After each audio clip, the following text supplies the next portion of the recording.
Gender and Pay Towards Greater Parity. To moderate this session, please welcome on stage Anjana Menon, CEO and founder of Content Pixies. Welcome, Anjana. The panelists for this session include the CEO, co-founder and managing partner of the Accord Group, who also leads financial and professional services and anchors Accord's diversity practice. She's an active member of the YPO, a peer network of young global leaders in 100 nations. Please welcome Sonal Agarwal.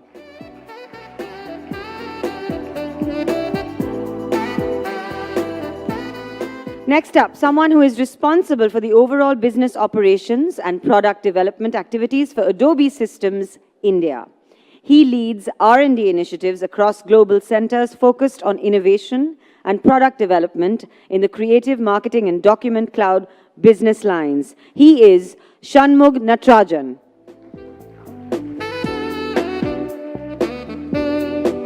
With extensive experience in recruitment in the technology industry, our next speaker has worked at Google India for 6 years before joining Facebook. She is responsible for recruitment in India, Australia, New Zealand, and Southeast Asia. Also, the site lead for Facebook Hyderabad. Put your hands together for Archana Vadala.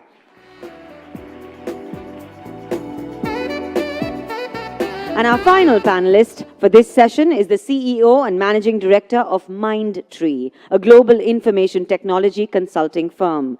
He defined and implemented processes for good governance at the made Mindtree on one of the top 25 governed companies in India, and amongst the best places for women employees. Please welcome Rostho Ravanan.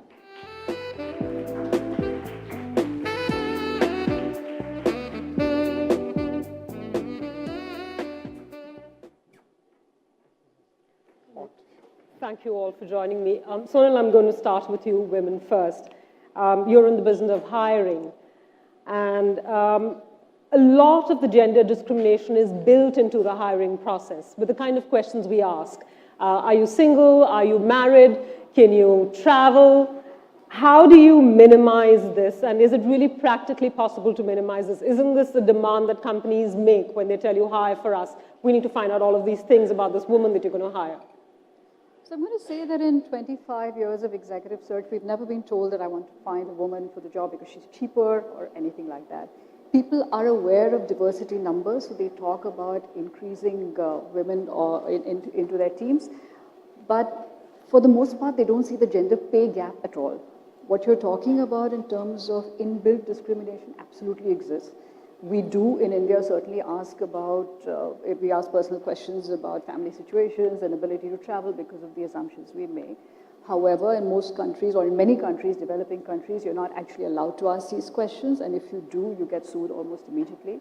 And for example, in the US at the moment, there is legislation being passed state by state that you cannot even ask about your existing pay levels because that forms a basis of discrimination for your next pay. So the other thing I think that companies can do in the hiring process is recognize that women are difficult to hire. Most of us have fairly carefully balanced ecosystems in terms of how we make things work because of course we all do 7 jobs, right? If you don't push, if your hiring manager wants to hire in a hurry and you're not pushing to include or to improve some of the metrics or the behavior that you want to inculcate and pushing it on to your headhunter, you're not going to see the right results. So have that conversation. Have, for example, something as small as gender-neutral job descriptions.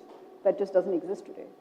Because there's no word. It's either he or she. I mean, you can't say it, must, whatever. Fair enough. My next question is to you, Nataraj. A lot of people say, well, regulation is the key. But the truth is, regulation's been around. It's been around for decades, at least 50 years in many countries. And it's done diddle all to address this concept of constant, the constant pay parity gap in some countries as much as 70%. So how do you make sure that something works in favor of closing that gap, and a lot sooner than the estimated 100 years? Yeah, no, I think it's all the stuff which has happened, especially in the technology industry, which Adobe is part of. the spotlight all came up in the last couple of years, whether with the rest of the companies, whether it's the Uber incidents or the Google incidents and whatnot. And I'm happy the spotlight has come on for all of us to reflect on it. And just from a pay parity, I don't think regulation alone, the government intervention alone is going to solve a lot of it. It has to come from leadership within. Even for myself, she was saying, a few years ago, I was probably more of a gender neutral person, and I wanted to, and now I would call myself a gender sensitive person in terms of accommodating a lot of the things which comes with diversity. And so pay parity is one of the causes which leadership has to believe in and push for it. And in Adobe, we are very happy to say we have, last year we were at 96 to 100 in terms of women to men, and this year, January, we were able to get to 100. And just as a cautionary tale on that one, pay is such a unique thing that it is not easy to evaluate and get to 100. It's not a pure mathematical number. So it is tough to get, but we have to publicize it. We have to take ownership for it. And other than regulation, it has to come through from leadership with it. Ross, I'm going to stick to this idea of governments and regulation because people generally tend to blame governments or say the government isn't doing enough. You know, there isn't enough regulation. Now, some countries like Norway have policies where they do pay for childcare. They have, fee that they pay fathers for paternity leave and care. In a country like India, that's not likely to work or be really possible, given a range of factors. What's really possible and workable when you want women who tend to often drop out because they have care responsibilities that they tend to prioritize? I think this old saying that you can't legislate common sense. So to that extent, I think is there. And as somebody who runs a business, it's really scary to get more regulation. Many of us are over-regulated already. But jokes apart, I think I pick from Sonal's comment. I think a few things can be better from a regulations perspective. Like she pointed out, there are countries, there are states within the US, for example, where you can't ask for the current salary. So that's one thing that the government can do. But I think there are two other things that will also help the problem. The companies can do a few things, which is, for example, to say, I will assign pay by roles. In an organization, you are in finance department, marketing department, or if you work in a technology company, you're a programmer, etc., and have roles that are linked to, pay that is linked to roles, and it doesn't matter whether you're a man or a woman playing that role. Then that's one way to drive parity at a company level. But there's a third dimension to this as well, because ultimately it does affect the individual. The person who's affected by it could also do one thing that can also further the cause. If it's a lady applying for a job to a company, she can ask, you are offering me this pay, where does that put me in the median of everybody else in that role in the organization? Or if you are an existing person in the organization and your boss is giving you an increment letter, you could also ask the question saying that where does this put me in the median for the others who play this role within the organization. That also then provokes a discussion, and hopefully all of these working together drives the change in the direction that we want to take it to. And I would like to add one more point to this. For all the executives in the audience, right, you're going to get some angst from the men also in terms of is merit now going to play a second fiddle if we go too much with diversity and whatnot. And I really don't think so. Even in corporate boardrooms to individual management teams and whatnot, a very monolithic, non-diverse thinking, and diversity is going to come from not only from gender, from sexual orientation to race to whatnot kind of a thing. I think having a very diverse view, and we were just talking with Rosto backstage, having a very diverse team makes getting to the decision very, very difficult, but you get a better decision out of it, and that's exactly how you put it. So you are going to get some angst, and I just wanted to highlight some of the things which we are going through as a company as we transition through all of this, where we have to educate the men and the women have to stand up for a lot of this stuff also. So those are the things. Okay, I'm just going to do a quick test with the audience here. How many women in this audience have at some point experienced this phenomenon where they ask for something and they're vociferous about it, and they're either told or, it's indicated to them that they're difficult or they're hard or they're too demanding. That was a loaded question. So,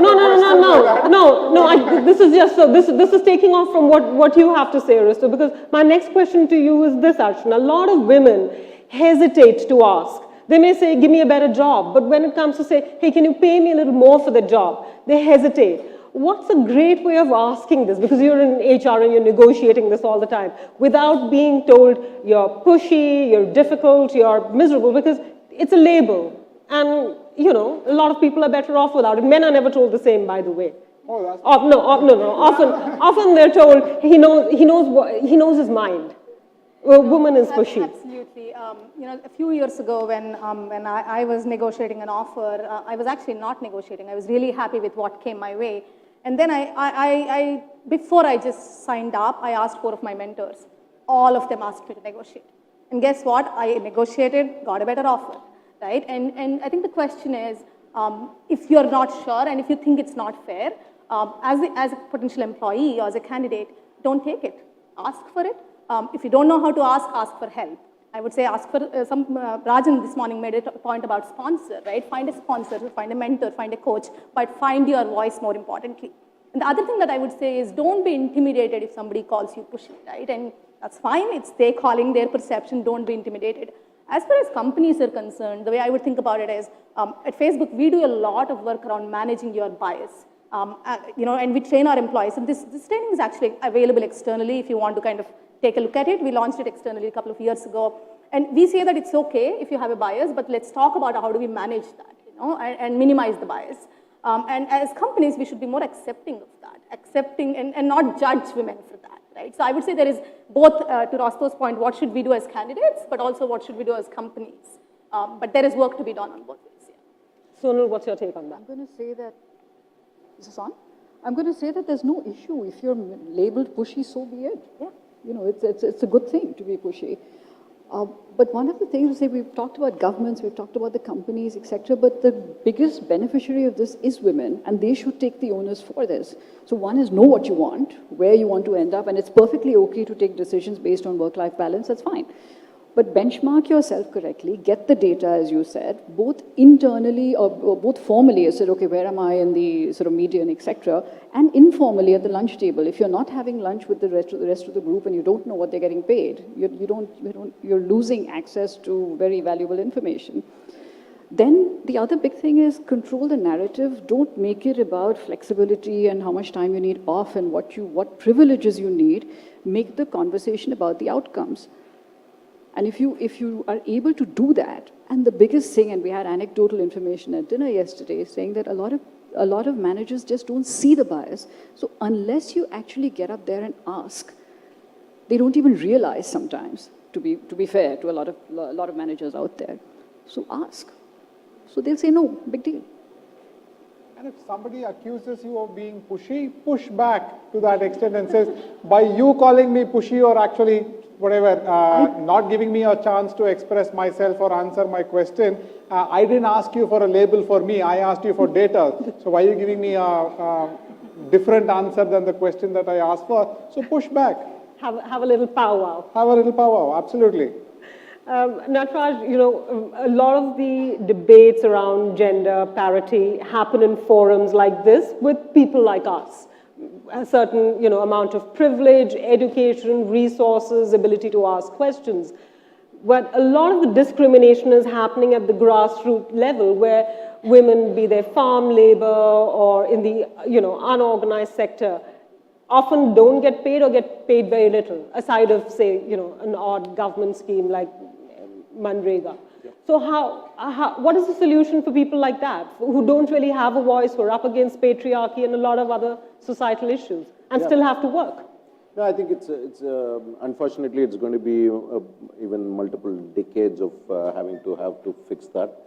The government is definitely doing a lot of the things, like the programs which you mentioned.